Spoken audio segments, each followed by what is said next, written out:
Le 13 juillet dernier, j'avais en tête 7 photos. Je suis allée à la Tour Eiffel voir le feu d'artifice et voilà ce que j'ai trouvé. Donc j'ai fait les photos que vous voyez là et on se rend compte qu'on est très éloigné de mon idée d'origine. Bonjour à tous, aujourd'hui je vais vous proposer le moyen de réaliser cette photo à partir de vos clichés. Ainsi donc, mes photos d'origine sont faites sur pied, ça c'est très important, parce que comme ça vous alignez vos photos, vous êtes sûr de les avoir bien dans le même angle. Et surtout, ce que j'ai fait ensuite, c'est que j'ai fait une photo vide, sans fusée. C'est cette photo-là. À quoi elle va me servir, cette photo-là? À fixer la tour Eiffel dans sa lumière maximum. On y reviendra tout à l'heure. Une fois que j'ai eu fait toutes ces photos, rentrée à la maison, j'ai regroupé toutes les photos que je vous ai montrées, et bien d'autres, là j'ai simplifié pour la démonstration, je les ai regroupées sur un même fichier. Donc j'ai pris cette photo, j'ai fait un clic droit, dupliquer le calque, et je suis allée la mettre sur la photo vide. J'ai pris la deuxième photo, clic droit, dupliquer le calque et j'ai été la mettre en destination sur la photo vide. De sorte qu'à la fin de cette histoire, tous mes calques sont regroupés sur une même photo. Donc je pose ma photo vide tout en bas. J'ai sélectionné ce que j'ai appelé ma photo de base que je vais vous montrer tout de suite, qui est celle-ci, qui est une de celles qui me semblaient les plus réussies. Donc je l'ai nommée photo de base et ensuite j'ai regroupé toutes mes images au-dessus. Et on va voir maintenant comment travailler tout ça. La première étape, ça va être de fusionner les deux photos du bas, celle dite de base et celle dite vide. Donc ça c'est la vide et ça c'est la de base. Comment je vais faire? Vous vous en doutez, je vais utiliser les modes de fusion. Donc je sélectionne ma photo de base, je vais dans les modes de fusion et je choisis le mode de fusion éclaircir. Et vous remarquerez que ça me permet d'avoir une image qui regroupe le meilleur des deux calques en question, c'est-à-dire la luminosité de la tour Eiffel et les fusées. L'inconvénient, c'est que je me retrouve maintenant avec des éléments qui ne me satisfont pas, par exemple ces petits bouts de drone, cette lumière, ce téléphone qui me fait une lumière inférente qui n'est pas satisfaisante. Donc comment est-ce que je vais m'y prendre? Je vais aller dans la photo, le calque photo de base. Je rajoute un masque de fusion. Je vous rappelle qu'il s'agit du drapeau japonais. Je clique dessus, voilà. Je vais ensuite dans mes pinceaux, et j'ai bien un pinceau noir, et je vais peindre les fusées que je souhaite conserver. Donc c'est un peu contre-intuitif, mais vous allez voir dans un instant pourquoi je fais ça. Donc je peins mes fusées, ce qui signifie que je les supprime en quelque sorte de l'image. Ça c'est pour le côté gauche. Maintenant côté droit, je vais prendre ces fusées-là qui me conviennent bien aussi. Je n'oublie pas, et ça c'est très important, je n'oublie pas le reflet, parce que le reflet, ça fait une grande partie du charme de mon image. Donc j'efface, entre guillemets, mon reflet. Voilà. Voilà. Arrivé à ce stade, évidemment, vous vous en doutez, je vais inverser mon masque, c'est-à-dire que je suis bien dans le masque et je fais un CTRL-I pour inverser. Et magique, mon image revient avec les éléments que je souhaitais obtenir. Ça, c'est la première phase. Maintenant, il va s'agir de fusionner tous les fusées supplémentaires que j'ai pu récolter au fil de mes shootings. Donc, je monte sur le calque du dessus, Je mets une lisibilité dessus, voilà. Et là, je me rends compte qu'effectivement, j'ai encore des éléments qui ne me conviennent pas. Je vais créer un masque de fusion. J'ai toujours mon pinceau en noir et je vais effacer au fur et à mesure tous les éléments noirs. Mais attention, j'ai oublié de mettre en mode de fusion éclaircir. Voilà, ça va être beaucoup mieux. Et je repars sur mon masque pour finir d'effacer les éléments qui ne me conviennent pas. Voilà. Alors, la bonne technique, ou du moins celle qui m'est apparue comme étant la meilleure technique, c'est de faire effacer, allumer, effacer, allumer. C'est ainsi que vous allez repérer les petits éléments que vous voulez supprimer de votre image. Voilà. Vous voyez, là, j'ai une petite lumière bleue là, qui ne me convient pas. Est-ce que j'en ai d'autres? Ben non, ça me paraît pas trop mal maintenant. On va pouvoir peut-être... J'élimine un petit peu de la fumée rouge qui est au-dessus de mon shooting, là, de mes fusées, parce que ça me paraît pas être très très joli. Voilà. Et maintenant, on va pouvoir passer à l'image du dessus. Donc, je mets la visibilité en cliquant sur le petit œil. Je sélectionne mon calque et je le mets directement en mode de fusion éclaircir. Je vais vérifier. Vous voyez, ce dont je me rends compte tout de suite, c'est que la fusée que j'ai rajoutée, elle vient là, mais elle est cachée par les autres fusées qui sont plutôt un peu plus lumineuses. Donc, qu'est-ce que je vais faire? Je vais tout simplement la déplacer. Je vais dans l'outil de déplacement et je tire mon calque, voilà, pour obtenir quelque chose de plus satisfaisant de ce type-là. Là encore, je vais rajouter un masque de fusion. Je prends mon pinceau noir et je vais m'en aller à la traque de tous les petits éléments incidents, comme ceux-là, par exemple, qui viennent un peu polluer mon image. Est-ce que j'ai besoin de ça? Je ne pense pas. C'est pas trop mal, hein. Ça peut-être, j'en ai pas besoin.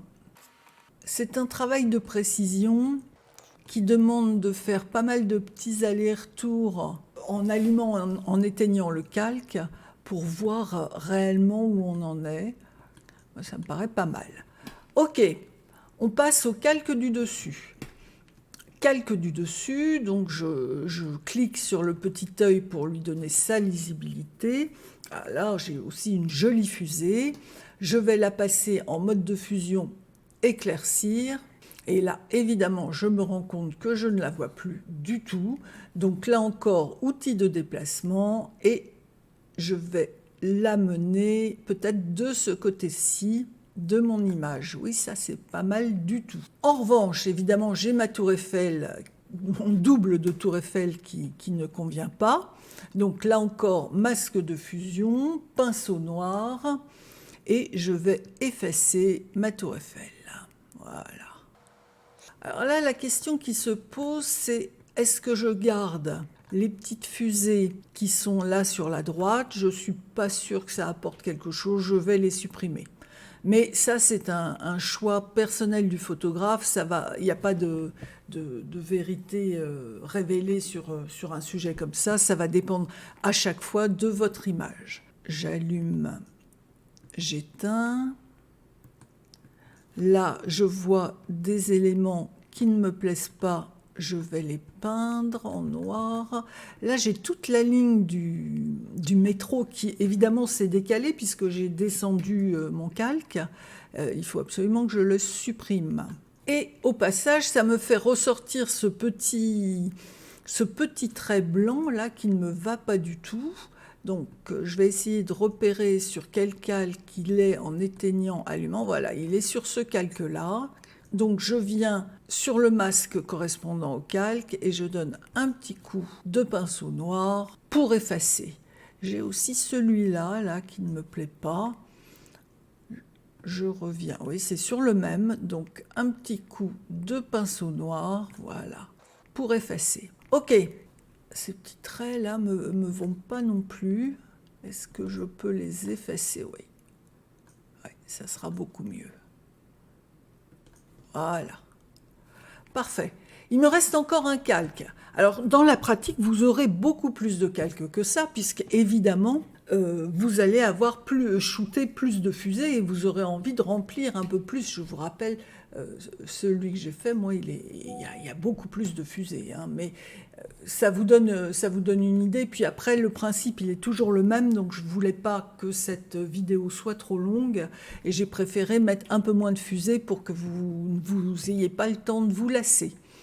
Alors, notre dernier calque, je remets une lisière. Ah oui, magnifique. Ok, je la passe en mode de fusion éclaircir. Évidemment, je ne la vois quasiment plus. Elle est là. Je prends l'outil de déplacement. Alors, la question, c'est où vais-je la mettre? Peut-être par là. Ça serait pas mal. Par là. Ouais, c'est une hypothèse. Ou alors par là, peut-être. Allez, on va dire que je la mets par là. Parfait. Là encore, je me retrouve avec une tour Eiffel de trop, des drones qui ne me plaisent pas là et là. Donc je prends mon masque de fusion, je prends mon outil pinceau noir et je vais effacer toutes ces traces qui ne me conviennent pas. Voilà, voilà. Ça, c'est beaucoup mieux. Un petit visible, pas visible. Là, j'ai des traces qui ne me plaisent pas non plus. Là, on les voit à peine, mais j'ai les marques du métro qui viennent me polluer un peu l'image. Et là, j'ai aussi des traces qui ne vont pas. Bon, on se rend compte du principe. Sur cette base-là, évidemment, vous pouvez retravailler et c'est ce qu'on va voir maintenant. Arrivé à ce stade, vous avez globalement votre composition. Moi, ce que je vous conseille de faire dès maintenant, c'est une sauvegarde de votre fichier, parce qu'il y a déjà beaucoup de travail qui a été fait dessus. Et vous constaterez que vous ne pouvez pas l'enregistrer en .psd, parce qu'il est devenu trop lourd, il y a trop de pixels dans tous les sens du terme, et donc vous allez devoir choisir le .psb, qui est le type de fichier pour les fichiers volumineux.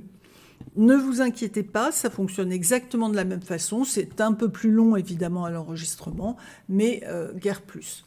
Donc voilà, on en est à ce stade, on est content de nous.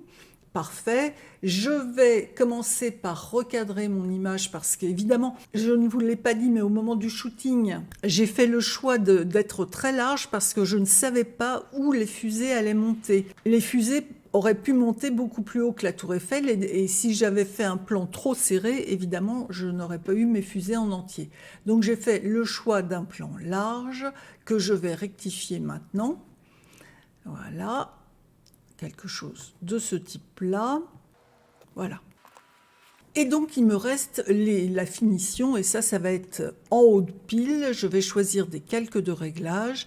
Je vais mettre un calque de réglage courbe pour commencer. Je choisis une courbe rouge et je vais légèrement, voilà, légèrement... Non, peut-être qu'en supprimant un peu le rouge, finalement, c'est pas plus mal. Ça me donne quelque chose de plus riche. Donc je vais rester sur un effet de ce type-là. Parfait. Je peux aussi aller dans les bleus et accentuer les bleus ou accentuer les jaunes. Alors qu'est-ce qui est le plus intéressant? Si j'accentue les bleus ou si j'accentue les jaunes? Par goût personnel, je préfère les bleus. Donc je vais plutôt poser ma courbe un petit peu plus vers le bleu. Maintenant, je voudrais avoir un noir plus complet que celui que j'ai actuellement. Vous voyez, mes noirs sont un peu sales, je dirais. Donc, qu'est-ce que je vais faire? Je vais simplement mettre un calque de niveau cette fois-ci et je vais pousser mon curseur des noirs vers l'intérieur légèrement, voilà, comme ça. Là, j'ai un résultat satisfaisant. Et les tons moyens, je vais les pousser un petit peu aussi pour obtenir ce résultat. Voilà, ça me convient bien. Et ben voilà. Je crois qu'on est au bout de notre travail. Alors on pourrait pinailler, on pourrait retourner dans chacun des objets dynamiques, par exemple en cliquant et en essayant, par exemple, de changer la température, pourquoi pas, voilà, de notre image. Voilà, donc on a un effet encore un peu plus bleu. Après, tout est ouvert, mais après, ce n'est plus le traitement du feu d'artifice en lui-même, c'est un traitement plus général de photos, et ça, ce n'est pas notre sujet du jour. Bien, je suis désolée de voir que ce clip a été un peu long, mais je pense qu'il fallait en passer par là pour bien comprendre le mécanisme. En tout cas, je vous remercie d'être venu jusqu'au bout de ce clip. Si vous l'avez aimé, n'hésitez pas à me mettre un petit pouce en l'air, ça me fait toujours plaisir. Et je vous dis à bientôt.